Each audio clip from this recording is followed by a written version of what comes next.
Greetings to everyone. My name is Nadia and you are on my channel called Betty Neddy. I've been playing once based and here is what it's done to me. Joking, of course. I've never really played once based. Yes, you heard it correctly. In spite of the fact that I made a 20-minute long video describing the downsides of the once-based playstyle, I'd never faced most of those problems myself. But as a lot of people agreed with my takes in the comments, I guess my observations of the others' gaming results were correct. Anyway, I was also asked to make a video on my own gameplay style and rules, so here it is. And I'd like to start by talking about a very questionable play style that I'd been using for over 10 years. Never play like this, please. Do not repeat my mistakes. I decided to call it insecurities based, or you could call it dreams based if you're an optimist. All you need to do here is to create a sim that you could easily relate to.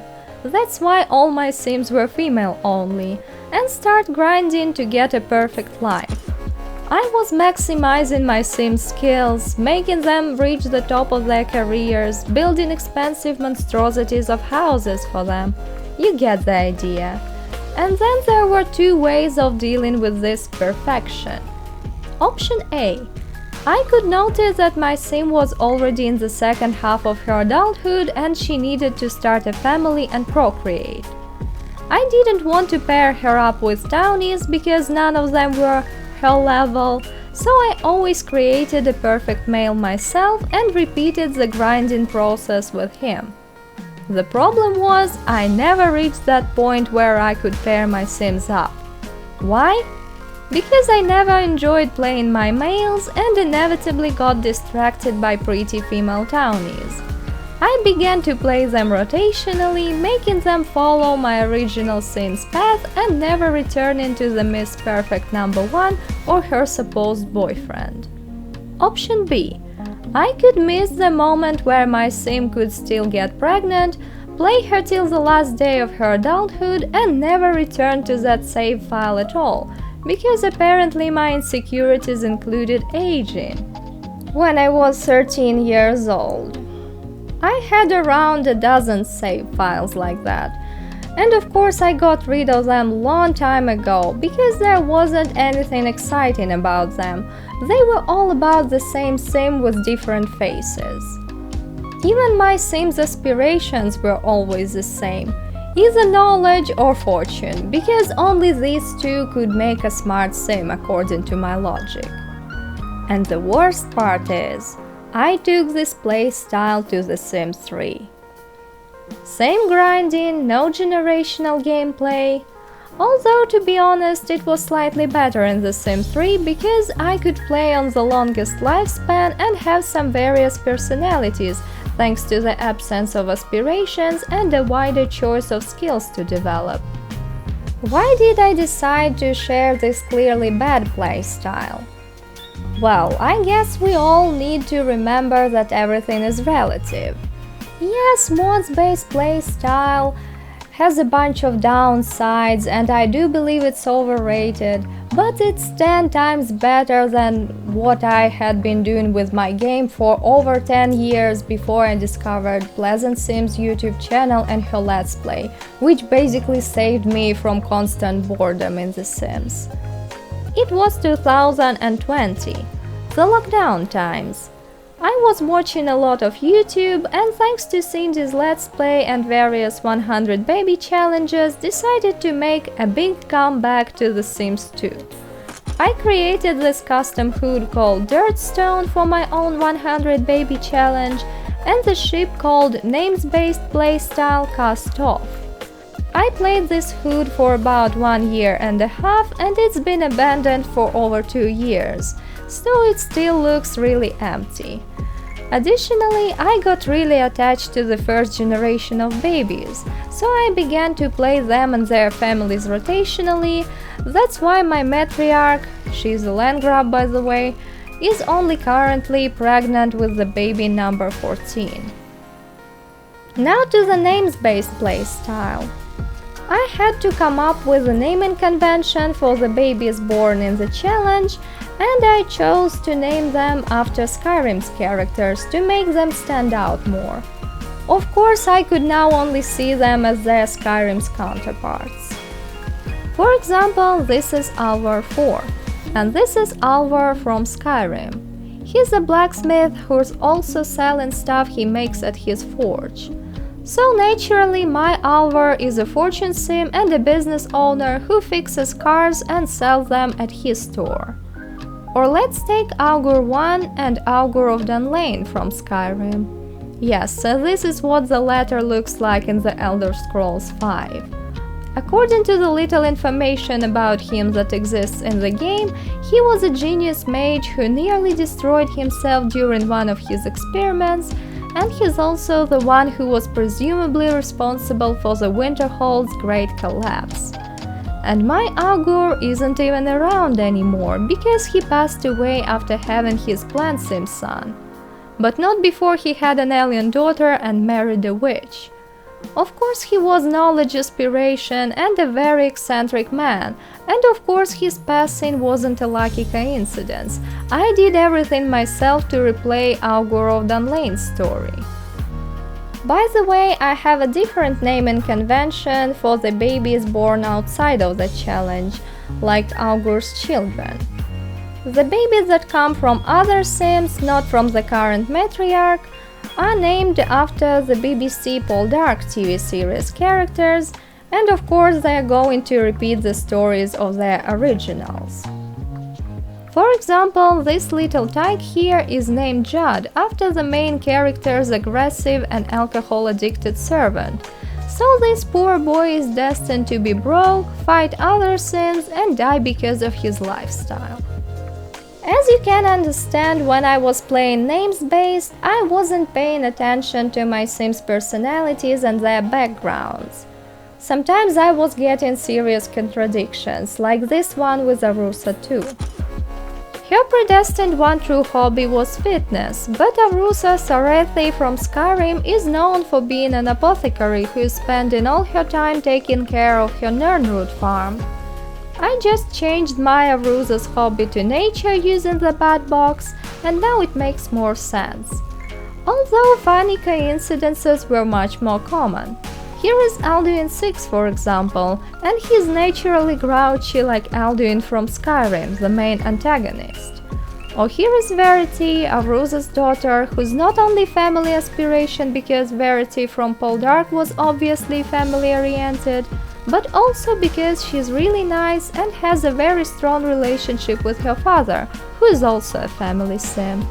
Over time, I got less strict and more creative with names-based playstyle too. It happened naturally because A.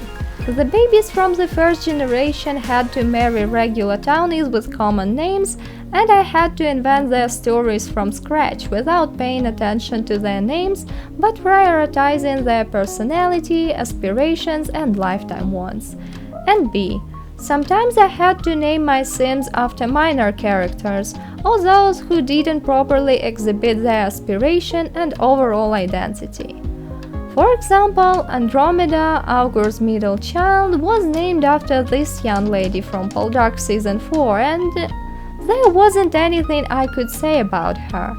She appeared only in a couple of episodes and barely had any lines. What aspiration could she be? Clearly not family or knowledge, but all the rest were quite possible. So I had to resort to what quite a lot of simmers are using as their playstyle. I started playing story-based. However, before I start talking about story-based playstyle, I'd like to sum this part about names-based playstyle up. I think it's a pretty good playing strategy, especially when all the names that you use come from the same universe.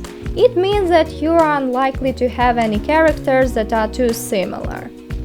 It also can be useful for situations when your Sims still look like a piece of cardboard even after you've played them for many days.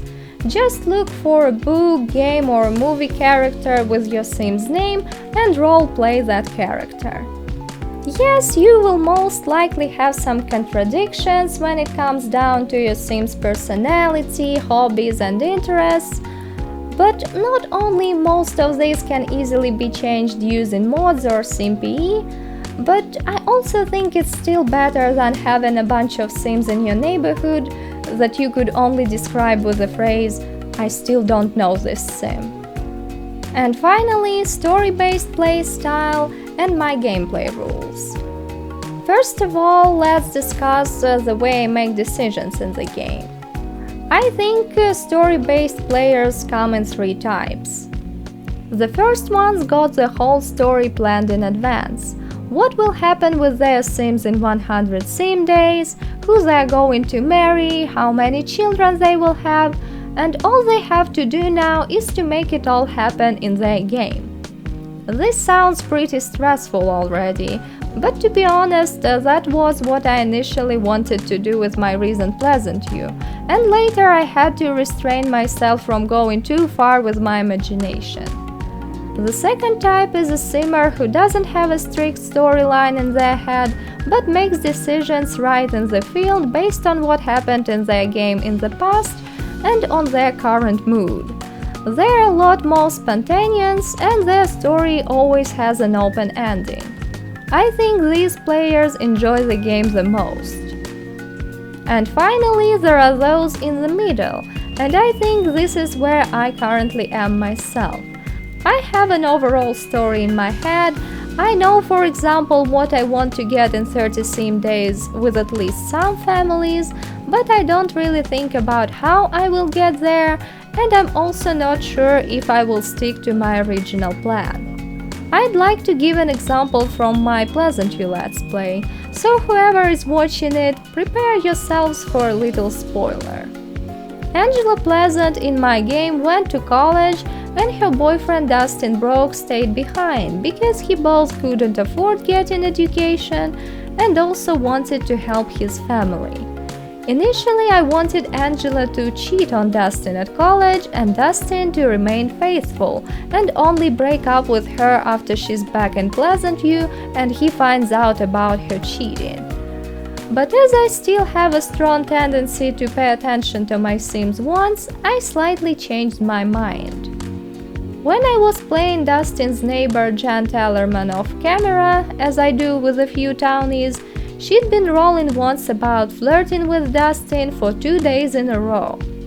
And I decided to let Dustin cheat too. He's a young, playful guy. Him and Angela never had any woohoo because she was afraid of her parents. But now Angela is away and he doesn't want to feel like a loser. Let him have some fun too. The current plan is to make them have a silent breakup. They will just stop calling each other one day and never look back. This way the overall story will remain the same. Dustin and Angela will still break up after college, but at the same time it won't be as dramatic and Dustin won't be as good and innocent as I originally planned him to be. That was an illustration of how I make decisions in the game. I have the entire story shaped, but I can sometimes tweak the plan depending on what has already happened in the game, randomly or not, and taking some inspiration from my Sims wants. The next thing is the way I choose aspirations for my Sims. Remember Andromeda from Dirtstone, who got named after a minor character? In order to give her aspiration, I analyzed the situation in her family. She was the second daughter of her father Algur and the first and only child of his wife Yelena. She was born when her father has already got quite a few promotions and the house got better furnishings. She inherited Algur's beloved mother's hair color and she also turned out really pretty. So I made her a very selfish and spoiled princess with a primary pleasure aspiration. I treat aspirations as values, and our values are being formed during socialization, primary and secondary. Primary socialization includes our relationship with family members and childhood friends and all early experiences. Were our parents rich or poor? Did they spend a lot of time with each other, and how did they treat us and our siblings? Were we popular at school? Did we study well? There is a multitude of questions to answer, but this is exactly what I'm doing for my Sims before giving them their aspiration. Of course, I don't have any kind of a questionnaire, but I always go through a list of Sims and experiences that could impact my Sims' values. I absolutely ignore zodiac signs and barely pay any attention to personalities. As young and impressionable, we are all being broken to an extent and have to submit to whoever we choose to be our role model, a parent, a teacher, or a school friend. This is why sometimes our values can contradict our personalities, and we are having a hard time making decisions. I believe this is exactly the way Maxis was treating aspirations too. That's why not only we have primary and secondary aspiration in the game, but we are also given a chance to change the primary aspiration at university, where our Sims have hopefully separated themselves from their parents and learned more about their true selves. I also suspect that was the way most of the Sims 2 pre-mades, especially teenagers, were given their aspirations. And this is why a lot of them have personality zodiac sign mismatch. I bet all Simmers who played in Strange Town wondered at some point, why is Laszlo curious knowledge aspiration when his personality is much more suitable for popularity, romance, or pleasure sim? If we treat aspirations as values formed during socialization, the reason becomes crystal clear. Laszlo had two older brothers who were genuinely interested in science, and he just wanted to be accepted in their group. Dustin Brock and Dirk Dreamer have quite different personalities, but their reason to aspire for fortune is the same. They both have unemployed parents who are pretty bad with money, and the boys don't want to continue living in poverty. And I choose secondary aspirations exactly the same way. No personality points, zodiac signs, interest points, or calculators are involved. I simply analyze the next period in my Sim's life, which ends in their early adulthood, to see who and what could influence them. Although sometimes I can ignore that and simply choose something that could make their personality more interesting. This usually happens when a Sim's life as a young adult wasn't much different from what it was in their childhood. Now to the way I do the hobby assigning. Again, I don't think personality should matter that much. Interests are the primary factor. Of course, I understand that it's called one true hobby and it's not supposed to be that obvious, but there is no way someone's one true hobby is related to something they have absolutely no interest in. If a Sim isn't interested in something, they are very unlikely to ever do the corresponding activity, like real people. Unfortunately, with the vanilla hobby assigning system, such flops aren't rare. For example, Brittany Upsnot's predestined one true hobby is sports, which she originally has only one interest point in. I changed her one true hobby to music and dance. It suits her outgoing and active nature, but also aligns with her interest in health. Again, no calculators are involved here, although I keep track of how many of my playable Sims have a certain hobby to not get too repetitive. As for the choice of majors and careers, I still tend to go with my Sims' lifetime ones.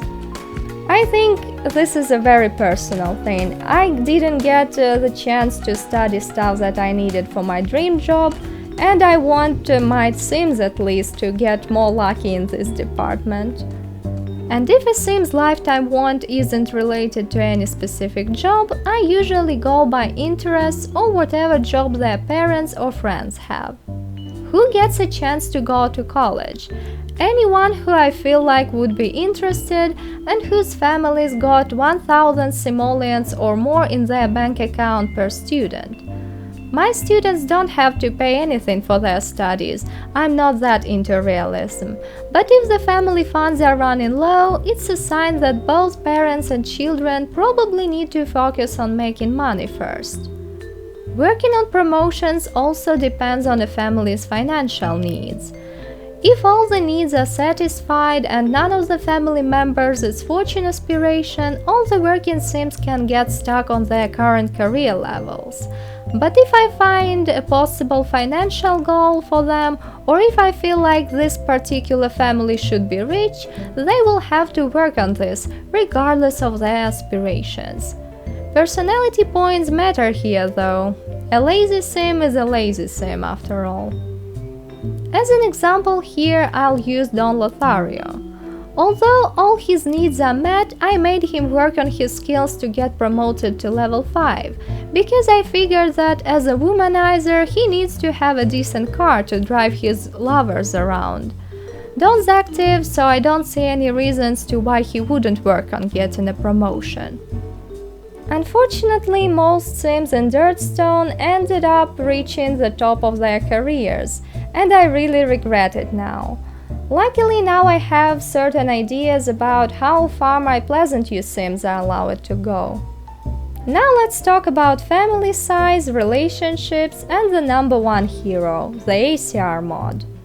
First of all, I'm not a player who is afraid of overpopulation. I know that a lot of Simmers are, and that's why I mentioned this problem in my video about wants-based playstyle, but I personally really like playing big neighborhoods. I do let my family Sims have more children than Sims with other aspirations, but I think that only very specific Sims like Brandy Bro can have more than 4. Additionally, genetics is very important to me. I really like the original Maxis system with dominant and recessive genes, and I don't feel like installing mods for equal genetics at all. But in Dirtstone, I wasn't really paying attention to the genetics, and most of the second generation babies ended up having black hair, which I'm not happy about at all. Now in my recent Pleasant You, I mostly play blonde townies off camera to pair them up with other blonde townies and get more babies with recessive genes only. I want variety in my neighborhood, that's why I also found a black partner for Joe Carr to make them have babies who will 100% be black, and my plan is to pair up Randy London with Meadow Thayer, because Pleasant You and its vicinities are definitely short on Asian-looking Sims. I don't really pay much attention to chemistry though. Of course I'd love my Sims to have 1 bolt at least, but for me personally 1 bolt isn't any worse than 3 bolts. In real world, only teenagers or very playful adults go by physical attraction only. There is no way a financially stable and well-educated serious person would choose a broken educated loser who they have no similar interests with just because they are turned on by that loser's hair color. I'm also thinking about getting rid of the zodiac sign attraction for my personal playthroughs, because it makes very little sense. Additionally, I do have the ACR mod installed, but the main reason I got it was to have the ability to do one-night stands. I also gave all my Sims their personal ACR settings, but I'm not sure if they work, because I have the ACR autonomy disabled anyway. This is how much I'm scared by this mod. And the final thing is spreadsheets. I used to have this table for Dirtstone, but now I think it contains more information than necessary. For my Pleasant You Let's Play, I only have the bare minimum for each Sim. Their age at the start of the game, their lifetime wants, their turn-ons and turn-offs, and their personal ACR settings. I keep it all in one of my notebooks. Some simmers say spreadsheets are outdated, but I guess it would be too difficult for me to keep everything in my head for over 70 sims that I currently have in the Let's Play. And this is it for my gameplay style and rules. Yes, I ended up sharing not just one play style but two, and I genuinely believe they're equally good. Neither of them is about super strict rules, and this is great because we are talking about a game which is supposed to be fun and enjoyable anytime you play it. Of course, there are simmers who really enjoy playing once-based, but at the same time there are players who shared they felt pressured to fulfill their sims once. Please do not use my way of choosing aspirations for your sims if you don't feel like it. Do not force yourselves to play exactly the way I do. I personally play the way I play simply to avoid using different calculators. I remember when I was a teenager, my mother and my sister were trying to convince me to become an accountant, and I didn't want it back then, and I still don't want it now. But if you really enjoy working with tables and numbers, feel free to do it. Just make sure that you really enjoy this process. Anyway, that's all for today's video. Thank you very much for watching it. Don't forget to share in the comments your thoughts on the suggested playing styles, and see you next time!